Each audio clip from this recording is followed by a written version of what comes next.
আমি পশ্চিমবঙ্গের মুখ্যমন্ত্রী মমতা বন্দ্যোপাধ্যায় বা তার প্রশাসনের একচক্ষু মনোভাবের প্রচুর ভুরি ভুরি উদাহরণ আপনাদের সামনে দিয়েছি। আপনারাও দেখেছেন বিভিন্ন মিডিয়া থেকে। কিন্তু আমি কখনো ভাবতে পারিনি যে আমাকে এই ধরনের আজকে একটা প্রতিবেদন আপনাদের সামনে আনতে হবে, যেখানে সোশ্যাল মিডিয়াতে একচক্ষু সুপ্রিম কোর্টের ভূমিকা নিয়ে আলোচনা পর্যালোচনা হচ্ছে। হ্যাঁ, একেবারেই আমি আপনাদের সামনে দেখাবো যে সুপ্রিম কোর্টের ভূমিকা এবং লাস্ট কয়েক মাস ধরে তাদের কিছু সিদ্ধান্ত গোটা ভারতবর্ষের মানুষ একেবারেই বিভিন্ন ক্ষেত্রে তাদের মতামত জানাতে শুরু করে দিয়েছেন। সেগুলো আজকে আপনাদের জানাবো এই কারণেই যে এগুলো শুধুমাত্রই মিম বা কোনো ব্যক্তিগত মানুষের সিদ্ধান্ত বা মতামতের ওপর ভিত্তি করে নয়। ভারতের উপরাষ্ট্রপতি তিনি নিজে সুপ্রিম কোর্টের ভূমিকা এবং তাদের বেশ কিছু পদক্ষেপ নিয়ে প্রশ্ন তুলেছেন। তার কারণ আপনারা জানেন, কিছুদিন আগে সুপ্রিম কোর্ট রাষ্ট্রপতিকে পর্যন্ত কিছু একেবারে নির্দেশনামা দিয়ে দিয়েছিলেন, যেখানে সংবিধানের রাষ্ট্রপতি সুপ্রিম কোর্টের ওপরে বলে বিবেচ্য হয়। এছাড়া ওয়াকআপ অ্যামেন্ডমেন্ট বিল নিয়ে সুপ্রিম কোর্ট যা যা সিদ্ধান্ত এখনো পর্যন্ত নিলেন, সেইগুলো শুনলে আপনারা বুঝতে পারবেন যে সুপ্রিম কোর্টের ভূমিকাটা সত্যি সত্যি কি একেবারেই চোখ বন্ধ করে দেখার মতো। এই প্রশ্ন আমি তুলছি না, তুলেছেন ভারতের উপরাষ্ট্রপতি এবং তুলছে সোশ্যাল মিডিয়ায় বেশ কিছু আইনজীবী সহ সাধারণ মানুষ। আজকে সেই তথ্য আপনাদের সামনে আমি দেব। অত্যন্ত গুরুত্বপূর্ণ হতে চলেছে পর্বটি। তবে একটাই ডিসক্লেমার, আমি আইনজীবী নই। আমার সুপ্রিম কোর্টের ওপর অগাধ আস্থা রয়েছে, মাননীয় বিচারপতিদের ওপর অগাধ আস্থা রয়েছে। শুধুমাত্রই যে আলোচনাগুলো সোশ্যাল মিডিয়ায় হচ্ছে, ভারতের উপরাষ্ট্রপতি যা যা বলেছেন এবং কিছুদিন ধরে সুপ্রিম কোর্ট যা সিদ্ধান্ত নিয়েছেন, তার উপর ভিত্তি করেই আজকের সমস্ত তথ্যগুলো আপনাদের সামনে বলবো। এখানে আমার নিজস্ব ব্যক্তিগত কোনো মতামত আপনাদের ওপর আমি চাপিয়ে দেব না। নমস্কার, welcome to simple as ABC. আপনাদের সকলকে স্বাগত জানিয়ে শুরু করছি আজকের বিশেষ খবর। দেখুন, আপনারা এই যে সুপ্রিম কোর্টে ওয়াকআপ অ্যামেন্ডমেন্ট আইন নিয়ে যে মামলা হয়েছে, তা নিয়ে বেশ কিছু কয়েকটা সিদ্ধান্ত, আপাতকালীন সিদ্ধান্ত নেওয়া হয়েছে। পরবর্তী শুনানির আগে পর্যন্ত 5ই মে, তার আগে পর্যন্ত কয়েকটা সিদ্ধান্ত নেওয়া হয়েছে যেগুলো অত্যন্ত বিতর্কিত। আমি আপনাদের সামনে সেগুলো 1, 2, 3, 4 করে বলবো। কিন্তু ভারতের উপরাষ্ট্রপতি জগদীপ ধনখড়, বিশেষ করে আমাদের সঙ্গে একটা সম্পর্ক রয়ে গিয়েছে, তিনি পশ্চিমবঙ্গের রাজ্যপাল ছিলেন। তিনি গত দিনে সুপ্রিম কোর্টের ভূমিকাকে একেবারেই প্রকাশ্যে নিয়ে এসেছেন। তিনি বলেছেন যে আমাদের দেশ কোন দিকে এগুচ্ছে। যদি সুপ্রিম কোর্ট এই ধরনের সিদ্ধান্ত নেয়, রাষ্ট্রপতি কি করবে সেটা যদি সুপ্রিম কোর্ট ঠিক করে দেয়, তাহলে আমাদের দেশ কোন দিকে এগুচ্ছে। আমি আপনাদের একটা অংশ ছোট্ট করে শুনিয়ে বাকি পর্বে যাব। রাষ্ট্রপতির এইখানে একটা ছোট্ট মন্তব্য শোনাতে হবে আপনাদের সামনে। We cannot have situation where you direct President of India, and on what basis? The only right you have under the Constitution is to interpret the Constitution under Article 145(3). President of India is a very elevated position. President takes oath to preserve, protect and defend the Constitution. This oath is taken only by President and her appointees, the governors. Everyone, the Prime Minister, the Vice President, the ministers, the parliamentarians, the judges, they take oath to abide by the Constitution. শুনিয়েছি, কিন্তু আমি জানি হয়তো sound clear না বা অনেকে বুঝতে পারেননি, কিন্তু আমি আপনাদের সামনে বলবো যে কি কি ঘটনা ঘটেছে। কিছুদিন আগে সুপ্রিম কোর্টের জেবি পারদিওয়ালা এবং তার ডিভিশন বেঞ্চের তরফ থেকে এমন একটা সিদ্ধান্ত এসেছিল যে ভারতের রাষ্ট্রপতি তাকে পর্যন্ত 3 মাসের মধ্যে যা যা বিল তার হাতে রয়েছে, যে সমস্ত বিলগুলো তিনি পাশ করেননি, 3 মাসের মধ্যে তাকে সিদ্ধান্ত নিতে হবে বলে জেবি পারদিওয়ালার ডিভিশন বেঞ্চ জানিয়ে দিয়ে নির্দেশ দিয়েছিল। যদি ভারতের রাষ্ট্রপতি 3 মাসের মধ্যে করতে না পারেন, তাহলে তাকে হলফনামা দিয়ে জানানোর নির্দেশ দেওয়া হয়েছিল কেন তিনি 3 মাসের মধ্যে করতে পারলেন না। তামিলনাড়ু সরকারের সঙ্গে সেখানকার রাজ্যপালের একটি ক্ল্যাশ থেকেই কিন্তু এটা সুপ্রিম কোর্টে মামলাটি গড়ায়। তার প্রেক্ষিতেই জেবি পারদিওয়ালা এই নির্দেশ দিয়েছিলেন। ভাবতে পেরেছেন ভারতের রাষ্ট্রপতিকে সুপ্রিম কোর্ট নির্দেশ দিচ্ছে যে 3 মাসের মধ্যে আপনাকে ফয়সালা করতে হবে, না হলে কেন করেননি তার মতামত দিতে হবে। এ নিয়ে রাষ্ট্রপতি একেবারে সিঁদুরে মেঘ দেখলেন। এছাড়া আপনাদের মনে রয়েছে যে দিল্লি হাইকোর্টের একজন বিচারপতির বাড়ি থেকে কোটি কোটি টাকা উদ্ধার করে দমকল বাহিনী, অথচ আমাদের এই সুপ্রিম কোর্ট সেখানে নীরব এবং নিশ্চুপ। এই বিচারপতির বিরুদ্ধে কোনো রকমের ব্যবস্থা না নিয়ে এই বিচারপতিকে শুধুমাত্র শাস্তি স্বরূপ তাকে ইলাহাবাদ কোর্টে তাকে ফেরত নিয়ে চলে গিয়েছেন। ভাবুন, আমি আপনি আমাদের কারুর বাড়ি থেকে যদি এই রকম বেআইনি টাকা উদ্ধার হয় তাহলে কি আমাদেরও জন্য এই একই আইন বলবৎ থাকবে? অর্থাৎ সুপ্রিম কোর্টের আইনজীবীরা, সুপ্রিম কোর্টের বিচারপতিরা আইনের ঊর্ধ্বে, কিন্তু এই ধরনের টাকা তার বাড়িতে গেল যিনি বিচার দিচ্ছেন, তাহলে কি করে আমরা সন্দেহ দূর হবে যে তিনি টাকার বিনিময়ে বিচার দেননি? এই নিয়েও প্রশ্ন তুলেছেন উপরাষ্ট্রপতি। আমি আপনাদের সামনে বলতে চাইবো ঠিক এইখানে গত দিনে ওয়াকআপ আইন নিয়ে কি কি ডিসকাশন হয়েছে এবং সেই ডিসকাশনের পর কি কি সিদ্ধান্ত জানানো হয়েছে। দেখুন, সুপ্রিম কোর্টে গতকাল বিচারপতি সঞ্জীব খান্না প্রধান বিচারপতি সঞ্জয় কুমার এবং কেবি বিশ্বনাথের ট্রিপল বেঞ্চ তারা কিন্তু বলেছেন যে আগামী 5 তারিখ পর্যন্ত তারা কয়েকটা স্থগিতাদেশ দিয়েছেন, সেগুলো মেনে চলতে হবে। তার মধ্যে কি ওয়াকআপ বাই ইউজার এই ক্লজটাকে এটা আপাতত স্থগিতাদেশ করা হয়েছে। কি সেটা আমি আপনাদের সামনে ব্যাখ্যা করব। দ্বিতীয়, বলা হয়েছে যে এই যে ওয়াকআপ বোর্ডের মধ্যে 2 জন অমুসলিমের অন্তর্ভুক্তিকরণের কথা বলা হয়েছিল, সেটাকে স্থগিতাদেশ দেওয়া হয়েছে পরবর্তী শুনানি পর্যন্ত। এবং 1995 সালে যে সমস্ত সম্পত্তিগুলো ওয়াকআপ হিসাবে ঘোষিত হয়েছিল তার চরিত্র বদলানো যাবে না, সে নিয়েও একটা স্থগিতাদেশ দিয়েছেন। এবার আপনাদের সামনে আমি 1, 2, 3, 4 করে বর্ণনা করব, যাদের ধৈর্য রয়েছে শুনবেন, তাহলে আপনারা অবাক হয়ে যাবেন। দেখুন, 2013 সালে এই কংগ্রেস গভর্নমেন্ট যখন এই ওয়াকআপ অ্যামেন্ডমেন্ট বিল নিয়ে এসেছিলেন, একটা সংশোধনী করতে চেয়েছিলেন, তখন সুপ্রিম কোর্টে অনেক হিন্দু আইনজীবীরা গিয়েছিলেন যে কংগ্রেসের ওয়াকআপ অ্যামেন্ডমেন্ট বিল তারা যেভাবে করতে চেয়েছিল সেটাকে বাধা দিয়ে সুপ্রিম কোর্টে তারা গিয়েছিলেন। তখন কিন্তু সুপ্রিম কোর্ট বলেছিলেন, না, এখানে তোমাদের আসার প্রয়োজন নেই, তোমরা বরঞ্চ হাইকোর্টে যাও, হাইকোর্টে গিয়ে শুনানি করো, আমাদের কাছে আসার এখন প্রয়োজন নেই। অথচ এই 2025-এ যে ওয়াকআপ অ্যামেন্ডমেন্ট বিল বিজেপি করলো, সেখানে সুপ্রিম কোর্ট কিন্তু সেই সরাসরি সেই শুনানি তারা শুরু করে দিল। তারা কিন্তু বললো না যে হাইকোর্টে গিয়ে তোমরা এর শুনানি করো, ঠিক আগের বারে যখন কংগ্রেসের সময় ঘটেছিল। এটা একটা ডিসক্রিপেন্সি অনেকে উল্লেখ করছেন। দ্বিতীয়, আপনাদের সামনে আমি বলতে চাইবো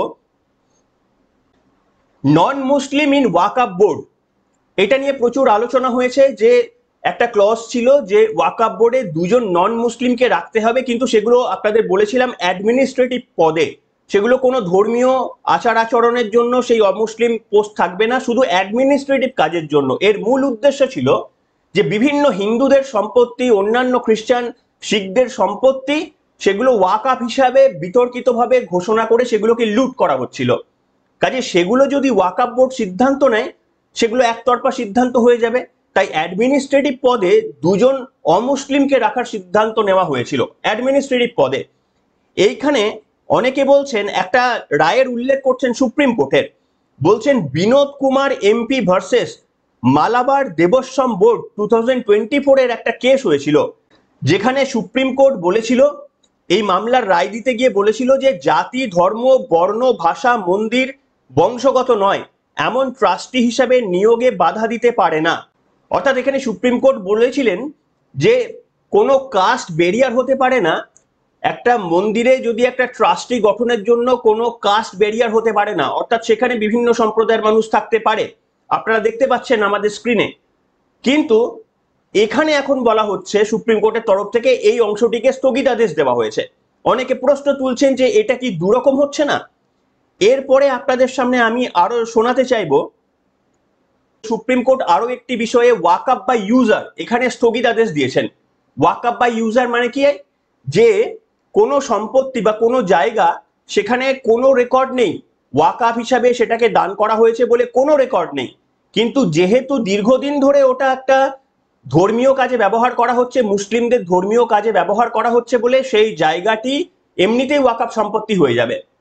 অর্থাৎ ধরুন আপনার একটা জমি পড়ে রয়েছে, সেই জমিতে যদি আপনি দীর্ঘদিন ধরে পড়ে থাকে এবং মুসলিমরা যদি সেখানে এসে রোজ নামাজ পড়তে শুরু করে দেয়, তাহলে কয়েক বছর পর গিয়ে ওটা অটোমেটিক্যালি ওয়াকআপ সম্পত্তি হয়ে যাবে, সে আপনি ঘোষণা করুন কিংবা নাই করুন।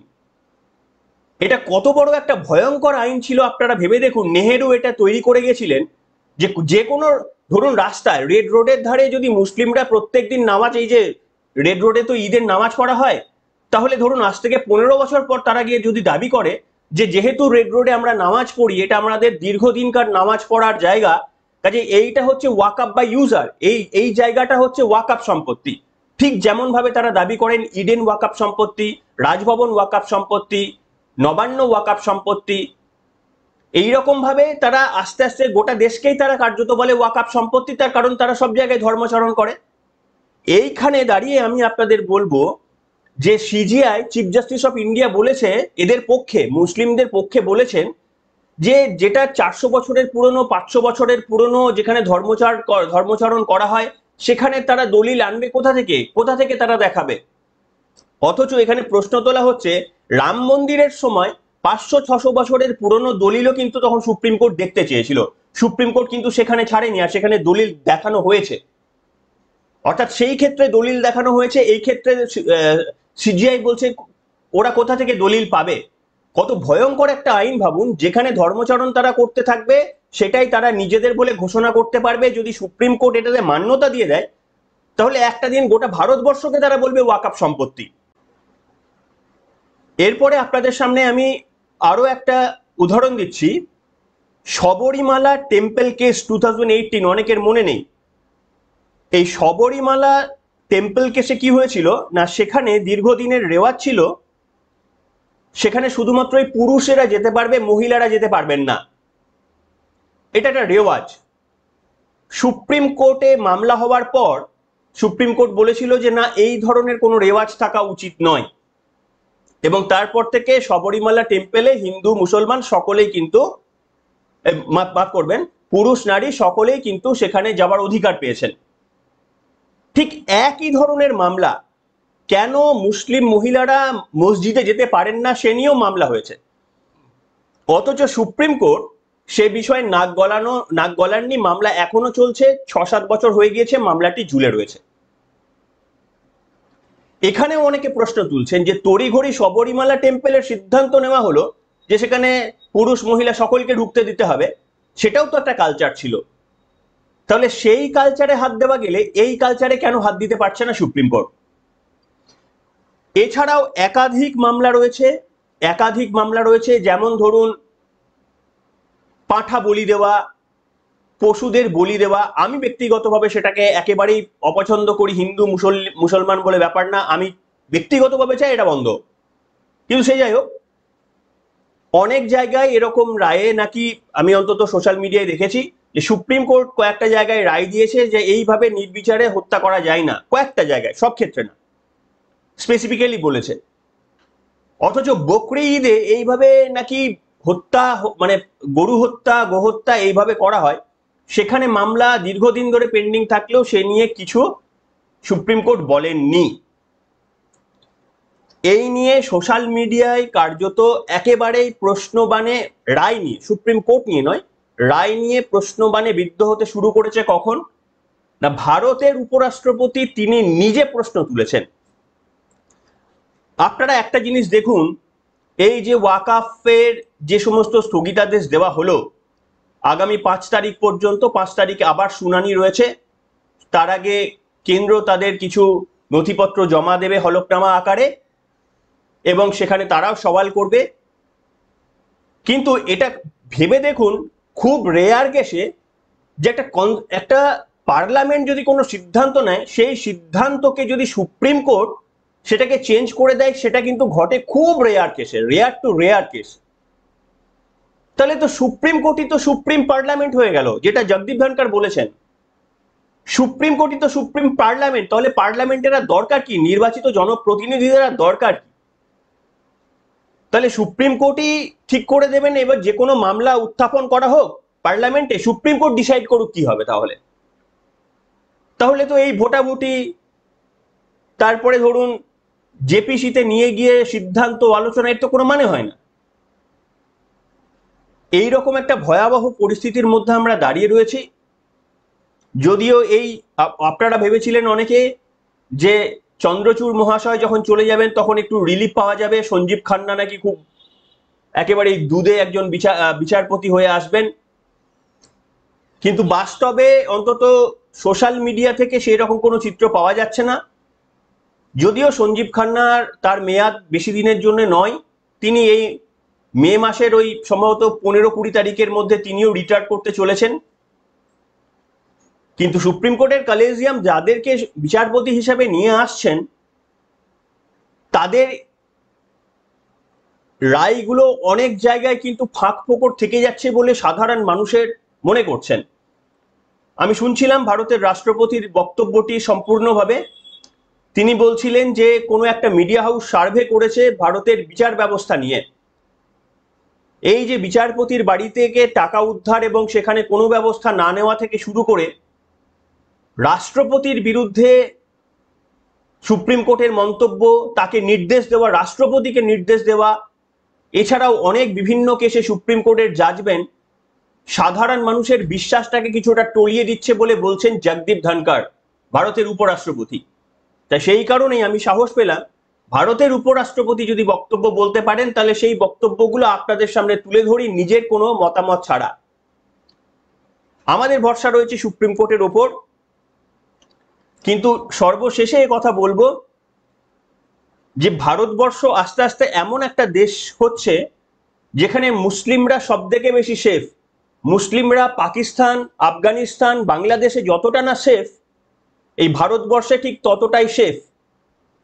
তার কারণ এই গোটা ওয়াকআপ অ্যামেন্ডমেন্ট বিল নিয়ে পশ্চিমবঙ্গে অসহায় পরিবারগুলো, তাদের বিরুদ্ধে যারা অত্যাচার করলো, আমাদের সিজিআই, সেখানে কোনো রকমেরই ওই দুষ্কৃতীদের চরম শাস্তি দেওয়ার কোনো বিধান তাদের মুখ থেকে যেমন শুনলাম না, ঠিক তেমনি আবার 26,000 চাকরি চলে গেল বটে, কিন্তু সেই চাকরি চুরি যারা করলেন তাদের বিরুদ্ধে শাস্তির কোনো বিধান আমরা শুনলাম না। বরঞ্চ যে জায়গায় শাস্তি হলেও হতে পারত, যে সিবিআই তদন্তের নির্দেশ দেওয়া ছিল ক্যাবিনেটের বিরুদ্ধে, সেটিকেও পর্যন্ত খারিজ করে দিয়েছে সুপ্রিম কোর্ট। এই হচ্ছে আমাদের পরিস্থিতি। পশ্চিমবঙ্গের মানুষ হয়ে দীর্ঘদিন ধরে সুপ্রিম কোর্টের অনেক রায়ে আমরা কার্যত বিভিন্ন ক্ষেত্রে হতাশ হয়েছি। সেটা অভিষেক বন্দ্যোপাধ্যায়কে রক্ষা কবচ দেওয়া হতে পারে, কিংবা মমতা বন্দ্যোপাধ্যায়ের আইনজীবীদের মারফত বিভিন্ন ক্ষেত্রে স্বস্তির খবর হতে পারে। তাই আমাদের শুধুমাত্রই যে যারা ভাবছেন যে মুখ্যমন্ত্রী মমতা বন্দ্যোপাধ্যায়ের প্রশাসনই একমাত্র আমাদের কাছে বাধার প্রাচীর হয়ে রয়েছে, আসলে হয়তো নয়, বাধার প্রাচীরটা আরো অনেক লম্বা। কিন্তু এই বাধার প্রাচীর কি কখনো অতিক্রম করা যাবে গণতান্ত্রিকভাবে? আপনারা কি মনে করছেন? আপনাদের অভিমত লিখে জানাবেন। এখনকার মতো এখানে শেষ করলাম।